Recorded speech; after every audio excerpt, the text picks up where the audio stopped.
Preview: Adams-Williams, Martínez-Bornea and Lubin-Arias in PBC evening. The recent past of the super welterweight division has been marked by the inconsistency of many of its top 15 fighters. For example, Carlos Adams had a good run before being upset by Patrick Teixeira, who had in turn lost unexpectedly to Curtis Stevens. On the other hand, Jarrett Hurd became unified champion against Erislandy Lara before Julian "J-Rock" Williams shocked him. However, Williams was in turn defeated in an upset fighting at home against Jason Rosario, who lost his titles in his first defense against Jermall Charlo, etc. Over time, several important super welterweight names have moved up to middleweight, where they are trying to avoid unexpected setbacks again and are seeking to stabilize their careers before aiming for a world title opportunity.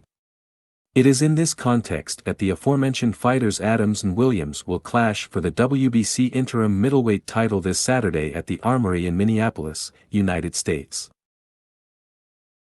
It must be remembered that the appalling corruption and greediness of the WBC has allowed Jermall Charlo to remain as world champion despite not having made a single defense for 2 years, a simply incredible and unacceptable situation that the World Boxing Council is going to take advantage of to create another interim title to maximize its profits.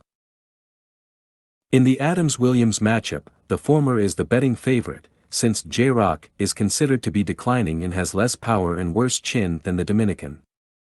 In other words, although on his best night Williams shone against Jarrett Hurd and performed at a higher level than Adams in his entire career, it is also true that the latter has not had nights nearly as bad as the ones the American had against Rosario, Charlo and Vladimir Hernandez.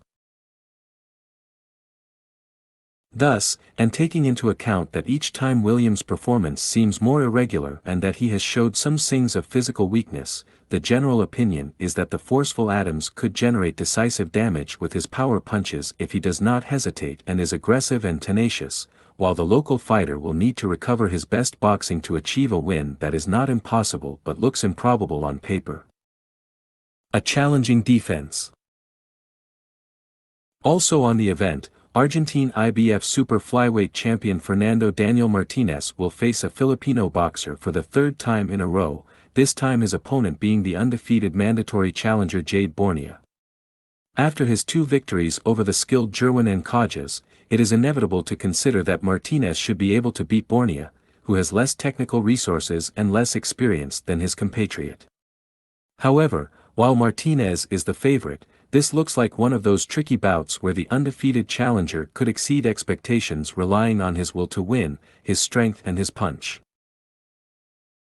In any case, while it will likely be an entertaining matchup with many exchanges in which Bornea has a chance of success if he can find openings to counter his aggressive opponent, Martinez's pace, punch output, shot selection and ability to reduce distance seem to be decisive elements in his favor.